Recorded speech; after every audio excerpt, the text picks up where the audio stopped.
Endelea kupunga. Malaika dondosha baraka kila mahali. Dondosha baraka kila mahali. Dondosha baraka kila mahali. Dondosha baraka kila mahali. Kwa jina la Yesu Kristo. Kuna watu watatu wameibiwa nyota. Yes. Sasa hivi majini waliokuwekea wakaiba nyota ya uchumi. Yeyote anayetumia maisha yako, yeyote anayepunga punga tu. Tamka baraka za Ibrahim ni zangu wakati tunapunga. Baraka za Ibrahim ni zangu. Lazima nitajirike kwa jina la Yesu Kristo. Natajirishwa. Kanda ya Siwa.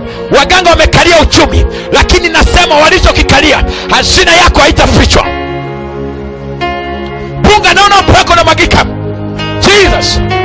Punga, mikono hiyo inakamata mafuta yatakayofungua, yatakayokamata mzunguko wa pesa.